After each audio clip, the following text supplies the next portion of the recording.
اب ایک عمل بتاتا ہوں سورۃ اخلاص کا.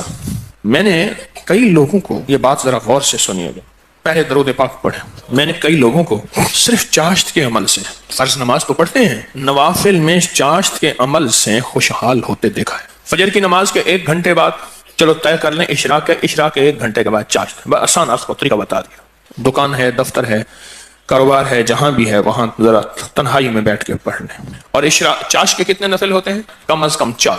وہ 4 نفل ایک ہی سجدے سے بھی پڑھ سکتے ہیں، جدا جدا بھی پڑھ سکتے ہیں.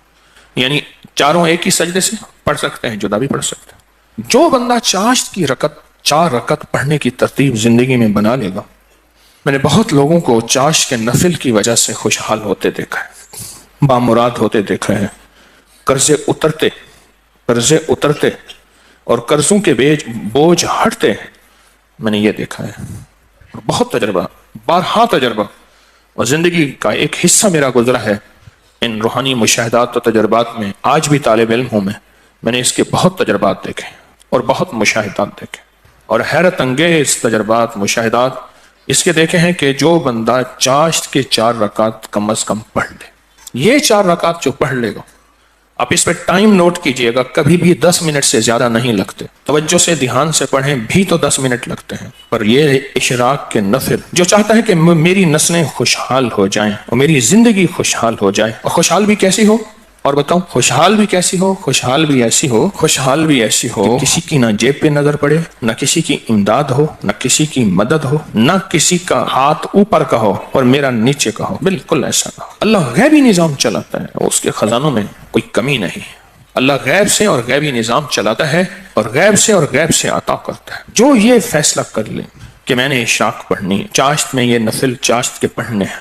اچھا، یہی نفل، یہی عمل اشراق میں بھی پڑھ سکتا ہے، لیکن میں نے جو تجربے کیے ہیں چاشت کے، اشراق کے اپنے فائدے، اس کی اپنی تاثیر، نہ انکار، ہمیشہ اقرار. لیکن جو میرا تجربہ ہے خوشحالی کے لیے، اس کی ایک وجہ اور بھی ہے. انسان اس وقت کچھ مصروف ہو جاتا ہے، اس کی زندگی میں مصروفیت ہوتی ہے. کتنے لوگ ایسے ہیں جنہوں نے آج تک سورج نکلتے نہیں دیکھا. ایک صاحب مجھ سے کہنے لگے، تسبیح خانے میں آنے کے بعد میں عید پڑھنے لگا، کیونکہ عید تو وہ پڑھ دے جو صبح اٹھے. میں تو رات کے آخری پہر کو سوتا ہوں اور دن کے کتنے بجے اٹھتا ہوں. میں آج تک عید نہیں پڑھ سکا. چاشت کے نفل، سورۃ قل ھو اللہ اس میں شامل ہو اور سورۃ اخلاص اس میں شامل ہو. میں نے بہت لوگوں کو بتایا، بہت لوگوں نے اپنے تجربات مجھے بتائے اور مشاہدات مجھے بتائے. کیونکہ ابھی حدیث میں ایک لفظ آپ نے سنا، وہ یہ لفظ سنا ہے، صرف سورۃ اخلاص سے محبت کرنے والے کا بدلہ بھی جنت ہے. سورۃ اخلاص سے محبت کرنے والے کا بدلہ بھی جنت ہے. اب چاشت کی ایک رکعت میں، جو بندہ چاشت کی رکعت میں 1 بار علم نشرح اور 1 بار قل ھو اللہ، بس کوئی مشکل نہیں. یہ آج میں آپ کو عمل بتا رہا ہوں. پہلی رکعت میں سورۃ فاتحہ کے بعد 1 بار علم نشرح اور 1 بار سورۃ اخلاص، سورۃ قل ھو اللہ. پھر دوسری رکعت میں سورۃ فاتحہ کے بعد 1 بار علم نشرح، 1 بار قل ھو اللہ. تیسری رکعت میں سورۃ فاتحہ کے بعد 1 بار علم نشرح اور 1 بار قل ھو اللہ. اور چوتھی رکعت میں سورۃ فاتحہ کے بعد 1 بار علم نشرح اور 1 بار قل ھو اللہ. سورج نکلنے کے 1.5 گھنٹے بعد سے زوال کے وقت سے پہلے تک چاشت کا وقت رہتا ہے. سورج نکلنے کے 1.5 گھنٹے بعد سے لے کر زوال کے وقت سے پہلے تک، یہ کیلنڈر ہوتا ہے، آپ دیکھ لیں اپنے موبائل میں کہ زوال کا وقت کب ہوتا ہے. اس سے پہلے تک یہ جتنے بھی گھنٹے بنتے ہیں، ان سب گھنٹوں میں چاشت کا وقت رہتا ہے، چاشت کا وقت ہوتا ہے. یہ چاشت کا وقت بہت لمبا وقت ہے، اچھا خاصا وقت ہے، ہوتا ہے. یہ بھی بہت بڑی خوشخبری ہے کہ چاشت کا وقت مختصر نہیں ہے. ویسے بھی ایک بات مشورہ دوں، آپ چاشت کا عمل شروع کر دیں، موقع جب ملے چاشت کا عمل شروع کر دیں. اپنے من سے پوچھیں کتنی دیر موبائل کو وقت دیتا ہے، اپنے تن سے پوچھیں تو اب من تن خود بولے گا کہ میں موبائل کو جتنا وقت دیتا ہوں اس سے زیادہ بہترین وقت اگر چاشت کو دوں. اور پہلی رکعت میں 1 بار علم نشرح اور 1 بار قل ھو اللہ، دوسری رکعت میں بھی، تیسری رکعت میں بھی، چوتھی. آپ 10 منٹ سے زیادہ ٹائم لگے گا ہی نہیں. دھیان سے پڑھیں، پھر 10 منٹ سے زیادہ وقت نہیں لگے گا.